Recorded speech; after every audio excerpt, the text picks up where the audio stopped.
Art and plants are natural companions and important tools in improving our communities and bringing people together, which is why I was thrilled when the Lubbock Arts Alliance asked me to help talk about one of the newest exhibits in their public art collection called Delightful Fantasy Flowers. This incredible collection of giant flowers by metal artist Gloria Hartsfield are displayed all over the city of Lubbock along our highways. I first got to see this collection at this year's Arts Festival, and it's incredible to see in person.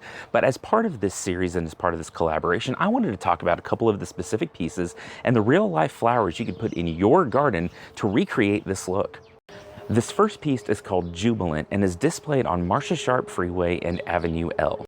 The beautiful oranges, reds, and yellows and the composite faces are reminiscent of a lot of Texas wildflowers in the family Asteraceae. This family includes things like sunflowers and zinnias, as well as many others. Looking at that piece, my mind immediately goes to firewheel, or Gaillardia pulchella, which is an incredible Texas wildflower. You see these along roadsides. They come in a lot of colors in the industry. You can get them in reds and yellows and two-toned oranges like this. Beware, they do reseed heavily, and depending on where you are, they could be a little bit invasive. But here in Texas and throughout a lot of North America, this is a great plant for your landscape. While this one is not a composite, the pointy bracts behind the rounded corolla on these columbines, I think, make them an awesome choice as well. This is actually one of my favorite flowers. You can get them in reds and some that are nearly black. One of the most popular varieties is this Colorado blue. And if you're here in the state of Texas, Texas Gold is such a great option. They'll grow in some shade, they'll grow in full sun, and they're tolerant of a lot of soils and conditions. They bloom during the spring, and they're just a beautiful flower for your garden.